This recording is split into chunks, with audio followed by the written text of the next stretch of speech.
జీవితం అనేది ఒక రేస్. ఈ రేస్ లో మనం ఎలా ఉండాలి అంటే, ఎవరైతే అవుట్ అవుతారో, ఎవరైతే ఆగిపోతారో వారిని సాతానుడు పట్టుకుంటాడు. ఎవరైతే పరిగెడతారో వారిని దేవుడు మరీ ఎక్కువ ప్రోత్సాహంతో ఏం చేస్తూ ఉంటాడు, ముందుకి నడిపిస్తాడు. నీవు ఈ పరుగులో, ఈ యొక్క పందెంలో నువ్వు నీ శక్తి కొలది దేవుని శక్తిని పొందుకొని ముందుకు వెళితే నీ కోసం జీవ కిరీటం ఉంటుంది. లేదు ఇంకా నా వల్ల కాదు, అది లేకపోయినా పర్వాలేదు, నాకు ఇది చాలు, ఇంకా ముందేముందో నాకు తెలియదు, రాబోయే జీవితం ఎలా ఉందో నాకు తెలియదు, దానితో నాకు పని లేదు, నేను ఇక్కడ ఆగిపోతాను అని అంటే నిన్ను ఎవరు ఆక్రమించుకుంటారు? వెంటనే దుష్టుడు నిన్ను ఆక్రమించుకుంటాడు. ఆగిపోయిన వారిని మరీ ఎక్కువగా ఏం చేస్తాడు, వెనక లాక్కెళ్తాడు. ఇంకా నువ్వు ఎన్నటికీ ముందుకు వెళ్లకుండా నీ దారులన్నీ ఏం చేస్తాడు, మూసివేస్తాడు. కాబట్టి రక్షించబడిన వారు, విశ్వాసులు ఎప్పుడు కూడా ఆగిపోయే స్థితిలో ఉండకూడదు. వారి విశ్వాస జీవితం ఎప్పుడు కూడా ముందుకు నడుస్తూనే ఉండాలి. మనము యేసుతో నేను కూడా అంటూ ఈ లోకంలో మనకిచ్చిన ఈ ఛాలెంజ్ ని దిగ్విజయంగా ముందుకి నడిపించాలి. అలా మనం నడిపించాలంటే మనకు కొంత శక్తి కావాలి. మానవులుగా వారికి ఉండే శక్తి చాలా స్వల్పమైనది. మనిషి ఆలోచనలు ఎలా ఉంటదంటే, ఒక నిమిషానికి ఒకలా ఉంటది, ఒక నిమిషానికి నీరసపడిపోతుంది, మరొక నిమిషానికి ఎందుకులే అనిపిస్తుంది, కొన్ని సార్లు అనిపిస్తుంది ఇంకా చాలులే, ఏం పరుగు, ఏం విశ్వాస, ఏం భక్తి, ఏం ప్రార్థన, ఏంటిదంతా, ఇంకా నా వల్ల కాదు, ఇప్పటిదాకా చేశాను ఇంకా చాలు అంటూ మనలో నిరంతరం ఏమొస్తుందంటే నీరసము, నిస్సత్తువ, ఎప్పుడు కూడా మనం కృంగుబాటు అనేది మనిషిని ఎప్పుడు ఆవరిస్తున్నాడు. మన చుట్టూరు ఏముంటాయంటే దురాత్మలు ఉంటూనే ఉంటాయి. నిన్ను ఏ విధంగా ఆక్రమించి, నిన్ను ఏ విధంగా వెనకకు పడేసేయాలి, నిన్ను పరిశుద్ధులైన దేవుని సన్నిధి నుంచి ఎంత తొందరగా నిన్ను దూరపరచాలి, నిన్ను ఎంత తొందరగా ఆక్రమించేసుకోవాలి, నీ హృదయంలో ఎప్పుడు స్థానాన్ని సంపాదించుకోవాలి, నిన్ను ఎప్పుడు తన వశంలోనికి మార్చుకోవాలి. తను వినేటట్టు తనకి ఇస్తే నువ్వు తిరగాలి. బొమ్మలు చూడండి, చిన్నపిల్లలకి ఇస్తే ఏం చేస్తాయి, అవి డాన్స్ చేస్తాయి. కీ ఎంతసేపు ఉన్నదో అంతసేపు ఏం చేస్తాయి, కదులుతూ ఉంటాయి. ఆ విధంగా మనలను మార్చుకోవటానికి సైతాను శక్తులు నిరంతరము మన చుట్టూ ఏం చేస్తూ ఉంటాయి, తిరుగుతూనే ఉంటాయి. ఒకానొక మనిషిని ఈ విధంగానే పట్టుకున్నాయి కదా. ఎన్ని దయ్యాలు పట్టుకున్నాయి? సేనా 2000 దయ్యాలు పట్టుకున్నాయి ఒక మనిషిని. ఒక దయ్యం పట్టుకుంటేనే ఆ స్థితి ఎంతో భయంకరం. అలాంటిది 2000 దయ్యాలు ఒక మనిషిని ఆక్రమించుకున్నాయి. ఆ యవనస్తుని జీవితాన్ని పాడు చేస్తున్నాయి. ఆ యవనస్తుని మనుషులతో కాకుండా మృగంగా మార్చివేశాయి. మనము కూడా కొన్ని సార్లు చాలా కోపంతోనూ ఆక్రోషంతోనూ ప్రవర్తిస్తున్నాము అంటే మనల్ని ఆక్రమించుకోవడానికి కొన్ని దురాత్మలు ప్రయత్నిస్తున్నాయి అని మనం అర్థం చేసుకోవాలి. వాటిని ఎదిరించాలంటే నీలో ప్రార్థనా శక్తి అనేది అవసరం. విపరీతమైన కోపం నీకు వస్తుంది, విపరీతమైన ఆవేశం వచ్చేస్తుంది, అసలు తట్టుకోలేనంత మానసిక ఒత్తిడికి నువ్వు లోనవుతున్నావు. వెంటనే నువ్వు చేయాల్సింది ఏంటో తెలుసా? దేవుని సన్నిధిలో మోకరించి, ప్రభువా నన్ను దర్శించు, నా స్థితిని మార్చు, నా పరిస్థితిని నీవు నీ స్వాధీనంలో తీసుకో అని మనం ఏం చేయాలి? ప్రార్థన చేయాలి. నీ ప్రతి సమస్యను, నీ ప్రతి సిచ్యువేషన్ ని, నీ యొక్క ప్రతి ఆలోచనను మార్చగలిగే శక్తి కేవలము ప్రార్థనకి మాత్రమే ఉంది. దేవునికి స్తోత్రం. క్రైస్తవులకి దేవుడు ఇచ్చినటువంటి బలమైన ఆయుధం ఏంటంటే ప్రార్థన. నీవు సంతోషంగా ఉన్నావా? ప్రార్థించు. నీవు దుఃఖంలో ఉన్నావా? ప్రార్థించు. నీవు ఏడుస్తున్నావా? ప్రార్థించు. లేదా నీవు చాలా వేదనతోనూ అనారోగ్యంతోనూ కృంగిపోయి ఉన్నావా? ప్రార్థించు. నీ పరిస్థితి ఏదైనా సరే నీవు కలిగి ఉండాల్సిన ఆయుధం ఏంటి అనగా ప్రార్థన. అది నేను ఎప్పుడు కూడా ముందుకి విజయం వైపు నడిపిస్తుంది. మిగతా ఏ ఆయుధమైనా ఓడిపోయింది, కానీ ప్రార్థన ఆయుధం ఓడిపోయిందని ఎక్కడ కూడా రాయబడలేదు. ప్రార్థన ఆయుధమునకు అంత శక్తి ఉన్నది. క్రైస్తవులుగా ఫస్ట్ కలిగి ఉండాల్సింది ఏంటి అనగా ప్రార్థన ఆయుధం.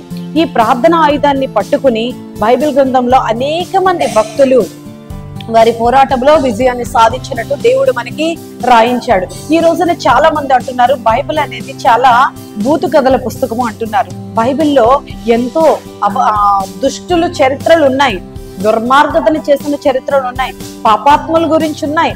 రాజే తప్పు చేసినట్టుగా మీ బైబిల్ చెప్తుంది. రాజుకి ఎంతో మంది భార్యలు ఇచ్చాడు, అయినా సరే ఆయన ఏం చేశాడు? మిద్దెక్కి మరొక స్త్రీని చూసి పాపం చేశాడు అని చెప్తూ ఉన్నారు. అయితే దేవుడు ఒక మాట చెప్తున్నాడు కదా, ఏ మనుషుడు కూడా నీతిమంతుడు కాదు. కేవలం ఈ బైబిల్లో పరిశుద్ధుడు నీతిమంతుడని ఒక్క వ్యక్తిని గురించి చెప్పబడుతుంది. ఆ వ్యక్తి ఎవరు అంటే ప్రభు అయిన యేసు. ఆయన జీవితంలో పాపం అనేది లేదు. కేవలం ఆయన ఒక్కడు మాత్రమే పరిశుద్ధుడు. మరి ఎందుకు బైబిల్లో రాయించాడు అంటే ఇది ఓపెన్ బుక్ అన్నమాట. దీనిలో రహస్యాలనేవి లేవు. ఒక మనిషి జీవితంలో ఏమైతే ఉన్నాయో వాటన్నిటిని కూడా క్లియర్ గా దేవుడు రాయించి పెట్టాడు. ఏది మంచిది, ఏది చెడ్డది, ఏ మనిషి ఏ విధంగా ఉన్నాడు, ఈ తర్వాత ఏ విధంగా మార్పు చెందాడు అని ప్రతి దానిని కూడా చాలా క్లియర్ గా పరిశుద్ధాత్మ దేవుడు బైబిల్లో రాయించాడు. ఇది పరిశుద్ధ పుస్తకం. ఎందుకు అనగా పరిశుద్ధుడైన యేసును పాటించిన ప్రతి వారి జీవితం కూడా పరిశుద్ధంగా మారిపోతుంది. ఆయన మాత్రమే పరిశుద్ధుడు. అంతేగాని ఇందులో ఉండే జీవితాలన్నీ కూడా పరిశుద్ధమైనవని ఎక్కడా చెప్పబడలేదు. ఇందులో ఉండే చరిత్ర అంతా కూడా నిజమైనది. ఇది ఒరిజినల్, ఉన్నది ఉన్నట్టుగా రాయించబడింది. నిజంగా ఒక మనిషే గాని దీనిని రాస్తే, ఒక మనిషి సొంతంగా కట్టుకథ రాస్తే అంతా కూడా ఏం రాస్తాడు? మంచిగా, అనుకూలంగా, పరిశుద్ధంగా, క్లియర్ గా, ఏ తప్పు లేకుండా అంత కరెక్ట్ గానే రాస్తాడు. కానీ దేవుడు అలా కట్టుకథలు రాయించలేదు. ఉన్నది ఉన్నట్టు, జరిగింది జరిగినట్టు. ఇందులో ఒక సున్నా అయినా పొల్లైనా సరే అబద్ధం అనేది లేదు. ఇది యథార్థముగా జరిగినట్టు రాయించి పెట్టాడు ప్రభు అయిన దేవుడు. దేవునికి స్తోత్రం. ఆయనే చెప్పాడు, ఏ మనిషి నీతిమంతుడు కాదు.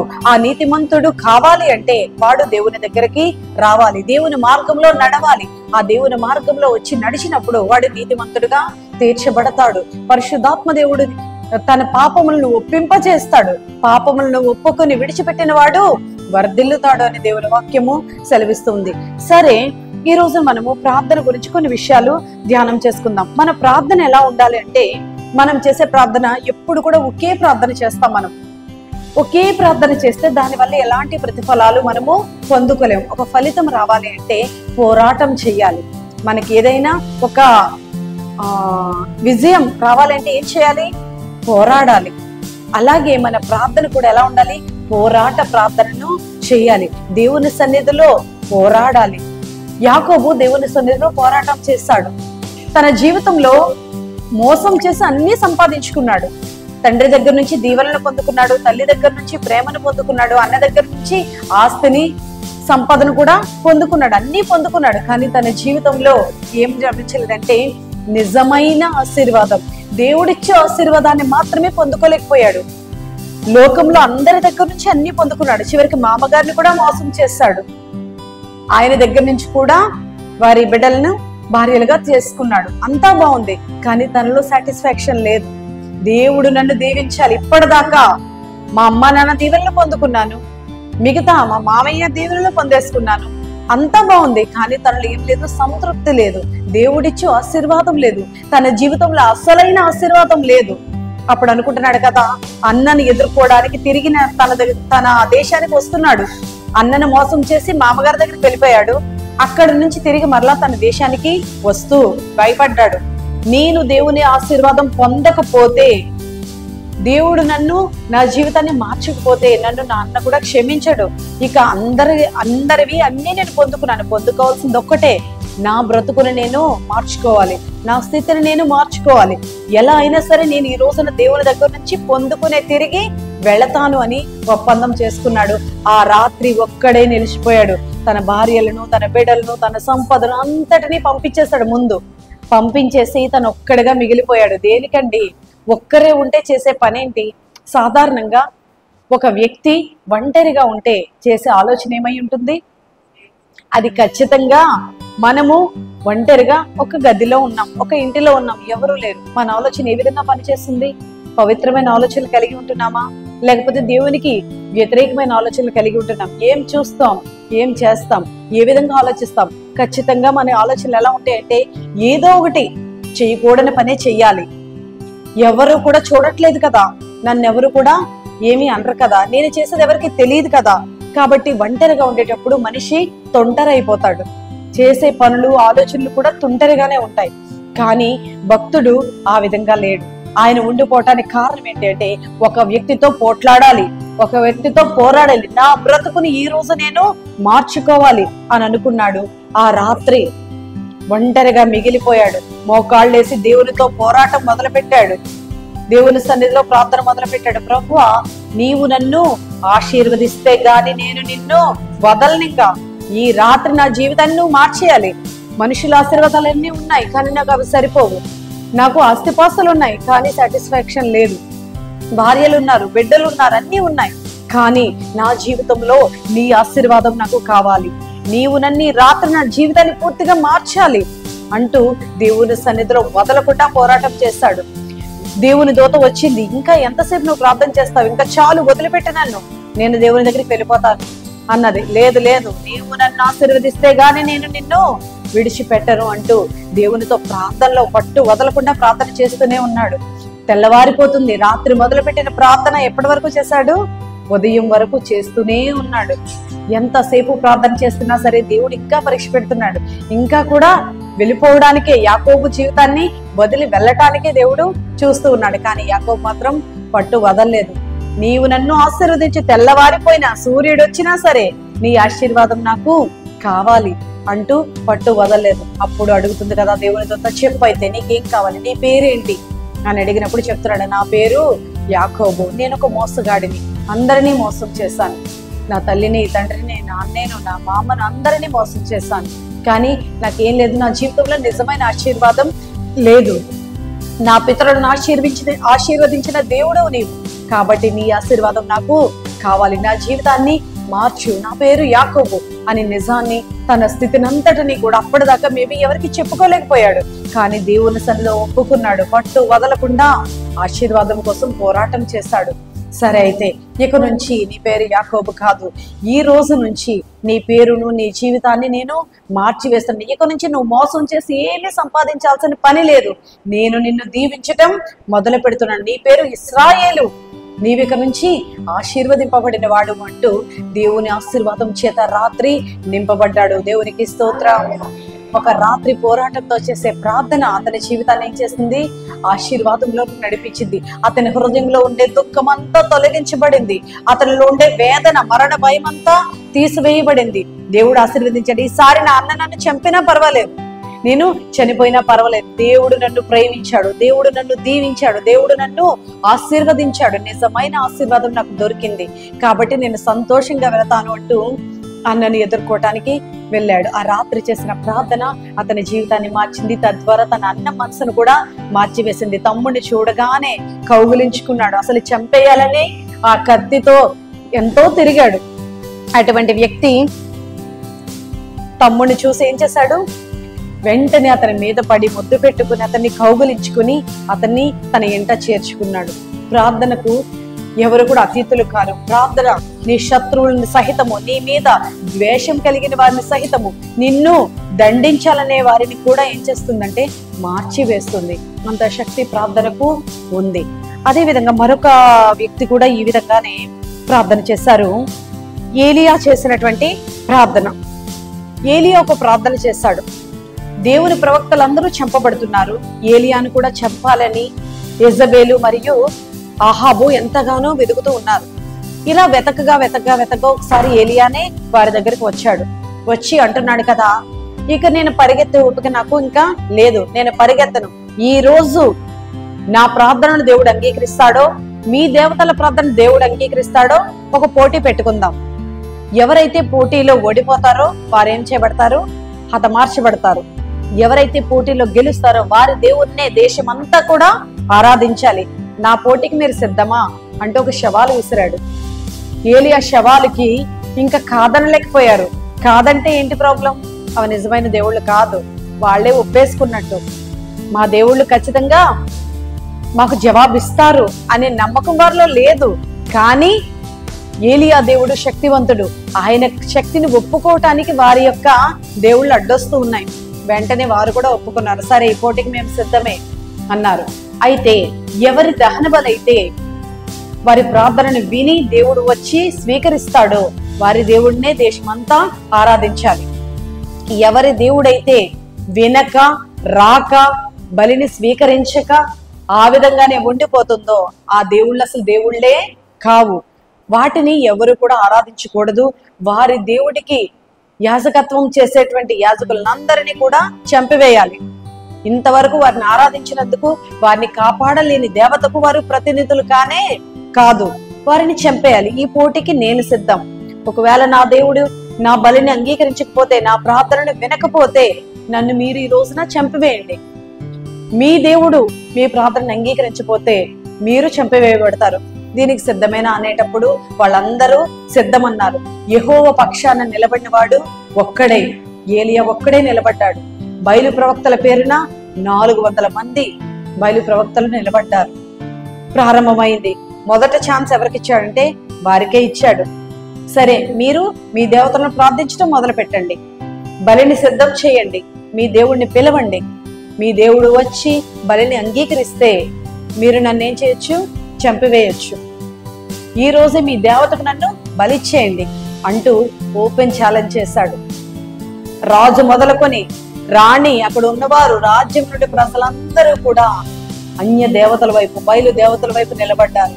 ప్రజాబలం ఉన్నంత మాత్రాన దేవుడికి బలం వస్తుందండి? రాదు. ఎక్కువ మంది ఆరాధిస్తున్నారు కాబట్టి బొమ్మ దేవుళ్ళు అయిపోతాయా?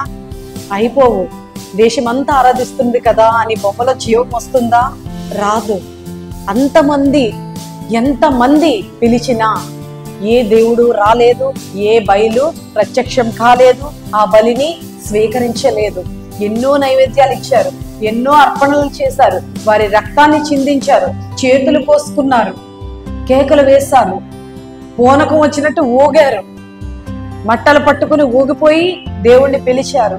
ఎన్ని పిలిచినా, ఏం చేసినా, ఏ రంగు బట్టలు వేసుకుని ఆరాధించినా ఏ దేవుడు ప్రత్యక్షము కాలేదు, ఏ దేవుడు రాలేదు, ఏ బలిని స్వీకరించలేదు. ఎందుకు అనగా అసలు దేవుని ప్రతిరూపము తప్ప దానిలో దైవాత్మ లేదు, దానికి ఎటువంటి ఆత్మ కూడా లేదు. కేవలము అది విగ్రహము. విగ్రహానికి మనుషులు ఆరాధించినంత మాత్రాన శక్తి చేకూరుతుందా అంటే చేకూరదు. వారు ఉదయం మొదలుకొని సాయంకాలం వరకు పూజలు, నైవేద్యాలు, అర్పణలు, పానార్పణలు, అభిషేకాలు, యాగాలు, శ్లోకాలు అన్నీ చేశారు. ఏ ఒక్కటి కూడా దేవుణ్ణి ఆ ప్రదేశానికి తీసుకొని రాలేకపోయింది. కానీ బలమైన ప్రార్థన దేవుని సన్నిధికి ధూపంలా వెళ్ళి దేవుణ్ణి తీసుకుని వచ్చింది. దేవునికి స్తోత్రం. సరే, ఇంకా సాయంకాలం అయిపోయింది, మీ వంతు అయిపోయింది. ప్రార్థన చేసే వాళ్ళు కూడా అలిసిపోయారు. ప్రార్థించి ప్రార్థించి ప్రార్థించి ప్రార్థించి సొమ్మసెళ్ళిపోయారు. వాళ్ళలో ఉండే శక్తి అంతా కూడా అయిపోయింది. అయితే అప్పుడు అన్నాడు కదా ఏలియా, ఇక మీ వంతు అయిపోయింది, మీరు చేసిన ప్రార్థన ఇంకా చాలు, మీరు రెస్ట్ తీసుకోండి, నా దేవుని మహిమను చూడండి, నా దేవుని ప్రార్థనను వినండి. ప్రార్థన అంటే ఏంటి? ప్రభువైన దేవుని యొక్క స్వరూపం ఏంటో మీరు ఈ రోజున చూస్తారు అంటూ దేవుని సన్నిధిలో మోకాళ్ళేసి దేవునికి ప్రార్థన చేయడం మొదలు పెట్టాడు.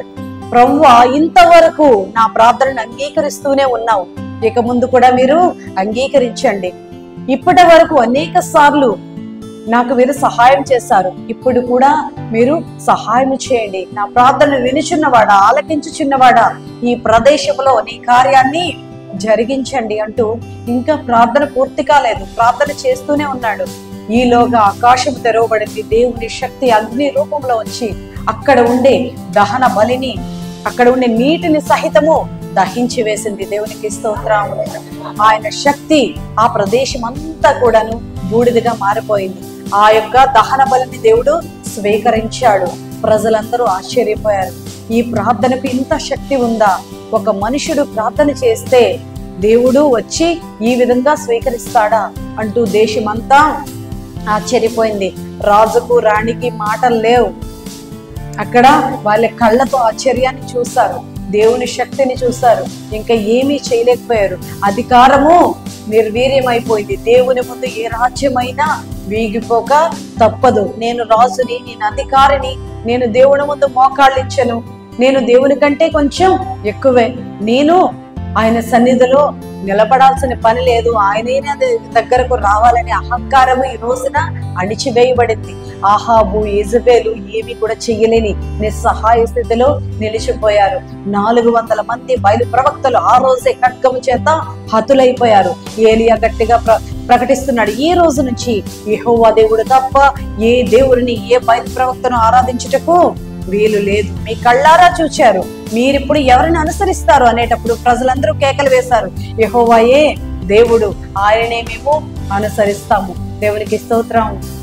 ప్రియ సంగమా, ప్రియ సహోదరి, నీవు కూడా నీ దేవునికి ప్రార్థన చేసినప్పుడు ఎవరైతే నిన్ను వ్యతిరేకించారో, ఎవరైతే నిన్ను హేళన చేశారో, ఎవరైతే నిన్ను దూషించారో వారందరికీ నువ్వు సమాధానం చెప్పాల్సిన పని లేదు. నీ పక్షాన యుద్ధము చేసేవాడు నీకంటే బలవంతుడు. ఆయన ఇచ్చు సమాధానము ఎదుటి వారికి మాట రాకుండా చేస్తాడు. దేవునికి స్తోత్రం. రాజు గాని, రాణి గాని, అధికారి గాని ఎవరు కూడా ఆయన ముందు మోకరించక తప్పదు. ఏలియా చేసినటువంటి ఆ గొప్ప ప్రార్థనను దేవుడు అంగీకరించి అద్భుతం చేశాడు. దేశం అంతా మార్చివేయబడింది. మరి ఈ రోజున మనం చేసే ప్రార్థన ఎంతమందిని మార్చగలుగుతుంది? ఎంతమంది హృదయాలను దేవుని వైపు త్రెప్పగలుగుతుంది? అన్య దేవతలను వ్యర్థపరుస్తూ నీ యొక్క దేవుని శక్తిని రుజువుపరిచే ప్రార్థన నీవు చేయగలుగుతున్నావా?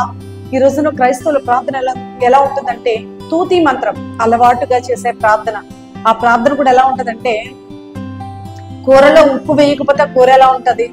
చప్పగా, ఎటువంటి టేస్ట్ ఉండదు.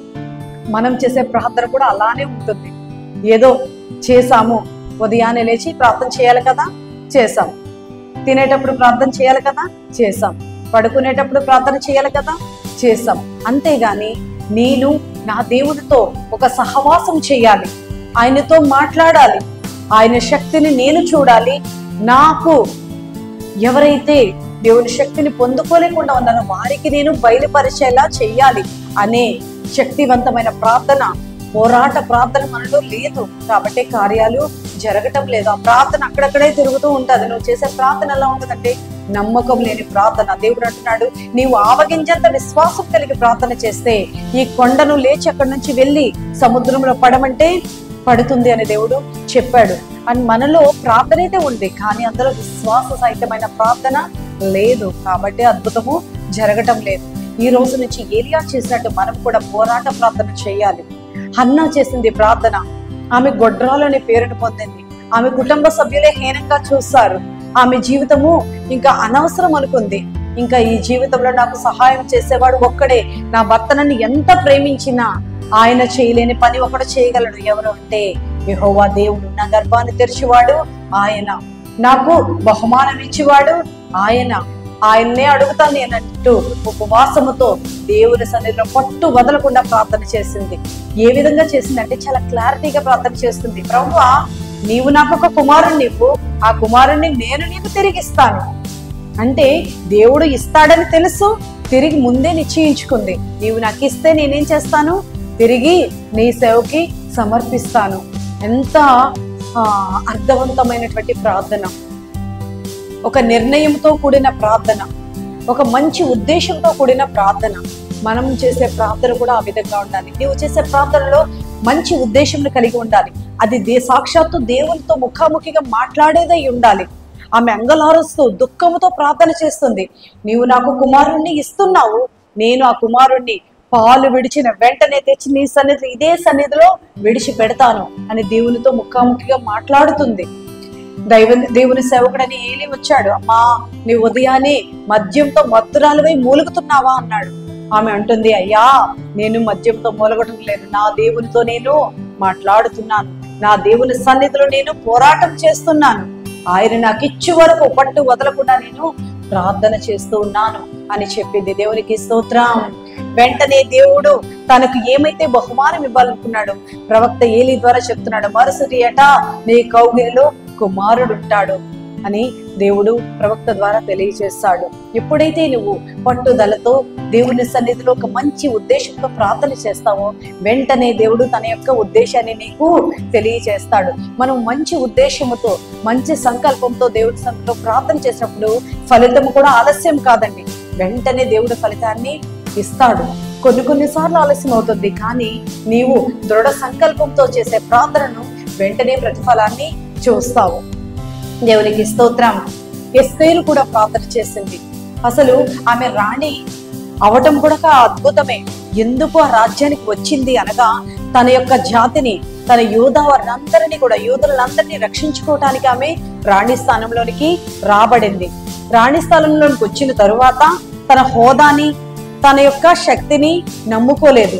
నేను రాణిని కదా, నేను డైరెక్ట్ గా రాజు దగ్గరికి వెళ్తాను, నా జాతి ఇది, నీవు చూడు, నీవు తప్పక సహాయం చేయి, లేదంటే నాకు కూడా రాణిని కాబట్టి నాకు కూడా కొన్ని పవర్స్ ఉంటాయి కదా, నాకు కూడా కొంత అధికారం ఉంటుంది కదా, కాబట్టి ఆ అధికారంతో నేను నా యొక్క జాతి వారిని రక్షించుకుంటాను అని తన శక్తిని, తన అధికారాన్ని తను నమ్ముకోలేదు. ఎవరిని నమ్మింది?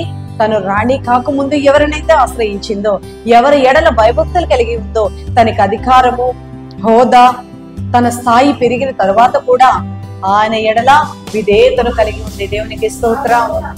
అదే విధేయతతో దేవుని సన్నిధిలో అంటుంది కదా, నేను రాజు దగ్గరికి వెళతాను, అది తప్పైనా సరే, అది రాజుకు వ్యతిరేకమైనా సరే వెళతాను, కాబట్టి మీరు నా నిమిత్తము ఉపవాసం ఉండి ప్రార్థన చేయుడి. నేను నా చెలికత్తులను ఉపవాసం ఉండి 3 దినాల దేవుని సన్నిధిలో ప్రార్థన చేస్తాం. ఒక మంచి ఉద్దేశంతో ముందుకు వెళ్ళేటప్పుడు దానికి ఏ తోడు అవసరం అనగా ప్రార్థనా శక్తి, దేవుని యొక్క సహాయము చాలా అవసరమని ఆమె నమ్మింది.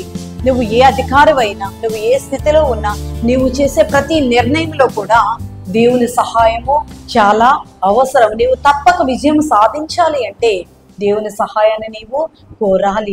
3 దినాలు ఉపవాసం ఉండి ప్రార్థన చేశారు, అద్భుతాన్ని చూశారు. యూదులందరూ కూడా రక్షించబడ్డారు. యూదులను రక్షించింది ఎవరనగా ఆయనకు వారికి సహాయం చేసింది సాక్షాత్తు దేవాది దేవుడే. దేవునికి స్తోత్రం.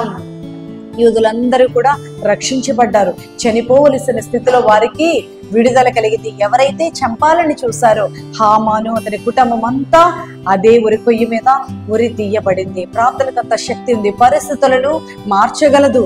నీవు పట్టుదలతో ప్రార్థన చేసినప్పుడు నీవు ఎటువంటి పరిస్థితుల మరణపు అంచులలోకి వెళ్ళినా సరే అది నిన్ను తప్పక వెనక్కు తేగలిగే శక్తి ప్రార్థనకు ఉంది. దేవునికి స్తోత్రం. అదే విధంగా మనం దావీదును చూసినట్లయితే ఇశ్రాయేలు సైన్యం చాలా శక్తివంతమైన సైన్యం. ఇశ్రాయేలు సైన్యంలో అనేక మంది బలాఢ్యులు ఉన్నారు, శూరులు ఉన్నారు, యుద్ధ ప్రావీణ్యం కలిగిన వారు ఉన్నారు. కానీ గొల్యాతుని చూసినప్పుడు వారందరూ భయపడిపోయారు. బాబోయ్, ఇంత ఎత్తరైన మనిషిని మేము ఎప్పుడూ చూడలేదు, ఇంత బలాఢ్యుడితో మేము ఎప్పుడు పోరాటం చేయలేదు, మా బలం సరిపోదు, మా శక్తి సరిపోదు, మా యొక్క ఆయుధాలు అతని ముందు పని చేయవు అంటూ భయపడ్డారు. కానీ బాలుడైన దావీదు తన శక్తిని నమ్ముకోలేదు, తన వెనక ఉండే శక్తిని నమ్ముకున్నాడు. దేవునికి స్తోత్రం. గొల్యాతు ముందుకెళ్ళి అంటున్నాడు, ఈ రోజు నిన్ను నా చేతికి నా దేవుడు అప్పగిస్తున్నాడు, యుద్ధము యెహోవాదే, దేవుడు నిన్ను నా చేతికి అప్పగిస్తాడు అని ధైర్యంతో చెప్పాడు. అతని వెనకాల ఉండే శక్తి ఏంటి? దేవుని శక్తి. మరి ఈ రోజున నీ వెనకాల ఏ శక్తిని చూసి నువ్వు అతిశయిస్తున్నావు?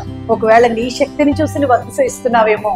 నీ శక్తి సరిపోదు. అపవాది నీకంటే బలమైన వాడు, అపవాది నీకంటే శక్తిమంతుడు, అపవాది నీకంటే ఎత్తైన వాడు, నీకంటే నీ శ్రమలు ఎంతో పెద్దవి. కానీ వాటిని ఎదుర్కొనే శక్తి దేవుడు నీకు ఇవ్వాలంటే ప్రార్థన సహాయం చాలా అవసరం. దావీదుకు ఎప్పుడు దేవుడు తోడుగా ఉన్నాడు.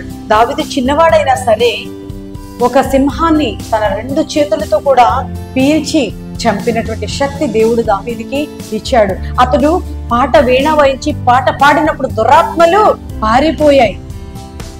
దావీదు వడిస చేత పట్టుకుని రాయి విసిరినప్పుడు బలాఢ్యుడైన గొల్యాతు ఒక్క దెబ్బతో కింద పడి చచ్చిపోయాడు.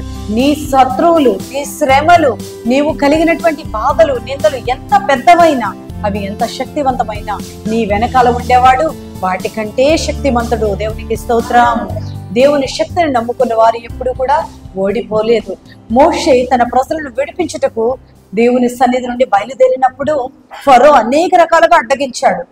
ఇస్తాను, పంపిస్తాను, పంపిస్తాను అన్నాడు. కానీ అతని హృదయం కఠినపరచబడింది. మోషే ఒక్కడు, కానీ ఆయన వెనకాలండే శక్తి రాజు శక్తి కంటే బలమైనది. అనేక అద్భుతాలు, 1 కాదు 2 కాదు 10 అద్భుతాలు, 10 అద్భుతాలు చేసి ఫరో రాజుకు ముచ్చెమటలు పట్టించాడు. మోషే వస్తున్నాడు అంటే చాలు, అతను చేసే అద్భుతం చూసి రాజు ప్రజలు అల్లాడిపోయారు. బాబోయ్, ఇంకా మీరు ఇక్కడ ఉండవద్దు, దయచేసి వెళ్ళిపోండి అని రాజు వారిని పంపించేశాడు. ఎందుకనగా మోషే కంటే గొప్పవాడు దేవునికి స్తోత్రం. దేవుని కార్యాలు ఎంతో శక్తివంతమైనవి. ఎన్నో అద్భుతాల ద్వారా ఇశ్రాయేలు ప్రజలను విడిపించాడు. విడిపించాడు. వారిని వెళ్ళిపోమన్నాడు. కానీ వెనకాల తరవటం మానలేదు. వెనకాల తరుముతూనే ఉన్నారు. ముందు సముద్రం, వెనకాల శత్రువులు. రండి రండి రండి రండి అంటూ బయలుదేరారు. వెంటనే ఇశ్రాయేలు ప్రజల అలసట మొదలైంది. ఇంకా దేవుడు 10 అద్భుతాలను చేశాడు. అయినా కూడా వారిలో ఇంకా విశ్వాసం సన్నగిల్లిపోయింది. వెనకాల చూస్తే శత్రువులు, ముందు చూస్తే సముద్రం. 10 అద్భుతాలు చూసినా సరే వాళ్ళలో ఇంకేముంది? విశ్వాసం లేకపోయింది. కానీ నాయకుడు దేవుని ఎరిగినవాడు, దేవుని పేరట నిలబడినవాడు, శక్తిమంతుడు మోషే వెంటనే దేవుని సన్నిధిలో ప్రార్థించడం మొదలుపెట్టాడు. అయ్యా, ఈ ప్రజలు నా మీద తిరుగుబాటు చేస్తున్నారు. మమ్మల్ని ఎందుకు తీసుకొచ్చావు? అదేదో ఐగుప్తులోనే చనిపోయేవారు కదా, ఇంత దూరం తీసుకొచ్చి ఇక్కడ చనిపోవడం ఏంటి? ముందు చూస్తే సముద్రం, వెనక చూస్తే శత్రు సైన్యం. మేము చచ్చిపోతాము అంటూ భయపడుతున్నారు అని దేవుని సన్నిధిలో మోకరించి ప్రార్థన చేశాడు. సముద్రమైనా సరే ఆయనకు సాధ్యమే. దేవునికి స్తోత్రం. నీ కర్రతో దాని మీద కొట్టు అన్నప్పుడు మోషే కర్రతో సముద్రమును కొట్టినప్పుడు అది 2 పాయలుగా చీలిపోయింది. దేవుని ప్రజలతో పాటు శత్రువులు కూడా అద్భుతాన్ని చూస్తారు. మరొకసారి దేవుడు వారికి విజయాన్ని అందించాడు. సాగిపోయారు, సముద్రంలో సంతోషముతో సాగిపోయారు. ప్రార్థనా జీవితం, ప్రార్థనా పోరాటము నీవు కలిగి ఉండేటప్పుడు అది ఎలాంటిదైనా నీవు ఆగిపోవు. ఎలా ఉంటావంటే సాగిపోతూనే ఉంటావు. దేవుని ఎదుట నీవు నిలబడినప్పుడు, ఆయన సన్నిధిలో నీవు గోజాడినప్పుడు, దేవుని సన్నిధిలో నీవు ప్రార్థన చేసినప్పుడు, నీ ఎదుట ఎలాంటి సమస్య ఉన్నా దానిలో నీవు సంతోషంగా సాగిపోతావు. సముద్రంలో కూడా సంతోషంగా పాటలు పాడుతూ సాగిపోయారు.